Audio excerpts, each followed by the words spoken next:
আসসালামু আলাইকুম রহমতুল্লাহি বরকাতু। সম্মানিত ভিউয়ার্স, আজকে আমি একটা মহাযজ্ঞ নিয়ে হাজির হয়েছি। এই মহাযজ্ঞের মাধ্যমে আপনি আপনার শত্রুকে একেবারে মেরে ফেলতে পারবেন। আবার যদি বলেন যে তার শরীরে জ্বালা পোড়া সৃষ্টি করবেন, তবু তাও করতে পারবেন। তবে আমি এখন আলোচনা করব কিভাবে আপনার শত্রুর শরীরের ভিতরে জ্বালা পোড়া সৃষ্টি করবেন। তো এটা সম্পূর্ণ দেখবেন, ভিডিওটা না টেনে প্রথম থেকে শেষ পর্যন্ত দেখবেন। যদি টানার ইচ্ছা থাকে তাহলে এখনই ভিডিও ছেড়ে চলে যান, ভিডিও দেখতে হবে না।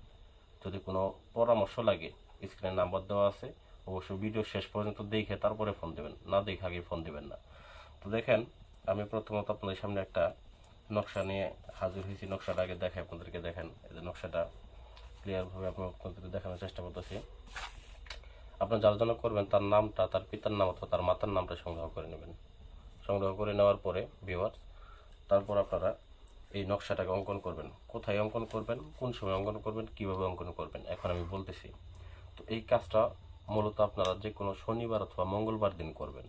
এরকম করে আসন করে বসবেন, পাক পবিত্র হয়ে আসন করে বসে কাফনের কাপড় নেবেন। কাফনের কাপড় নিয়ে এরকম করে একটা কাফনের কাপড় নিয়ে নকশাটাকে অঙ্কন করবেন। শত্রুর নাম লিখবেন, শত্রুর পিতার নাম লিখবেন, শত্রুর মাতার নাম লিখবেন। 7টা কবর থেকে, 7টা শ্মশান থেকে মাটি সংগ্রহ করবেন। সেই মাটি দিয়ে একটা পুতুল বানাবেন। অবশ্যই কাজটাকে গভীর রাত্রে করবেন, যাতে কেউ না বুঝতে পারে। সাবধানতার সাথে কাজটাকে করবেন।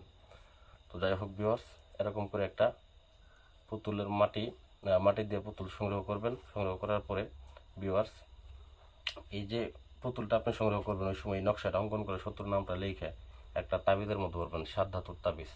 এই 7 ধাতুর তাবিজের মধ্যে ভরে পুতুলটার মধ্যে ভরে নেবেন। ভরে নিয়ে এরকম করে আপনারা আসন করে বসবেন। অবশ্যই আমি আরেকটা কথা বলে নেই যে এটা একটা মহাযজ্ঞ। মূলত এগুলো আমরা কালির চালানের মাধ্যমে করি বা জিন চালানোর মাধ্যমে করি। কিন্তু দেখা গেছে আপনাদের যদি এরকম ভাবে আসন করার অভ্যাস না থাকে, তবে সেক্ষেত্রে করবেন না, কারণ এগুলো ভয়াবহ কাজ। এটা মাথায় রাখবেন। শুধুমাত্র এই যে এই নকশাটাকে, যে নকশাটা দেখাইলাম, এই নকশাটাকে অঙ্কন করে লিখে 7টা কবর, 7টা শ্মশানের মাটি সংগ্রহ করে একটা পুতুল বানাবেন। এই পুতুলের মধ্যে এই শত্রুর নামটা লেখা দিয়ে তাবিজটা শ্মশানে কাপড় লিখছিলেন, এটা দিয়ে এটাকে সুন্দর করে পুরাবেন পুতুলটাকে। এতটুকু আপনার কাজ। পুতুলটাকে এরকম পুরাইতে থাকবেন। তো আমি মূলত জিনের মাধ্যমে কাজটা করি। তো দেখা গেছে যে আপনার কাছে জিন যদি না থাকে, আপনারা সিম্পলভাবে এরকমভাবে করতে পারেন। তো আমি জিনের মাধ্যমে কাজটাকে করি। খুবই ভয়াবহতা কাজ। জিনের মাধ্যমে, কালি চালানোর মাধ্যমে কাজটা করলে পরে দেখা গেছে যে পুতুলটা যখন পুরো একদম কালো কুচকুচো হয়ে যাবে, অতটুকু আপনার কাজ, এতটুকু আপনার কাজ শেষ। তো তারপরে আপনি কি করবেন, এই যে পুতুলের যে অবশিষ্ট অংশটুকু থাকবে, এটাকে আপনি একটা মাটির কলস নেবেন। এই মাটির কলসের মধ্যে আপনি এই পুতুলটাকে রাখবেন। রাখার পরে ভিউয়ার্স, এই কলসটা আপনি লাল কাপড় দিয়ে মুখটাকে বন্ধ করে নেবেন।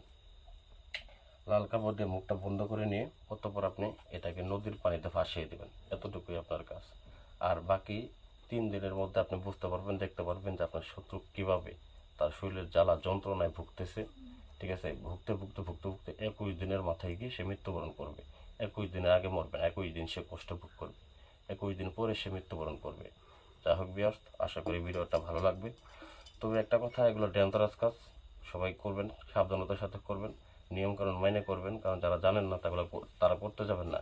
কারণ এগুলো অনেক অনেক নিয়মের কাজ ভাই। এই যে আসনটা করছি, আসনটা করার মধ্যে অনেক নিয়মকানুন আছে। যারা জানেন না তারা করবেন না। ঠিক আছে। তো দেখা গেছে আপনার কাজ করার ক্ষেত্রে অনেক অনেক টাকা পয়সা খরচ করেন, এর জন্য আমি এই বিদ্যাটা দিলাম। শেষে পরিস্থিতি না বুঝেও আমি আপনাদেরকে দিলাম কাজটা। তো যাই হোক, আশা করি ভিডিওটা ভালো লাগলে অবশ্যই লাইক করবেন, কমেন্ট করবেন এবং আমার চ্যানেলটাকে সাবস্ক্রাইব করতে ভুলে যাবেন না।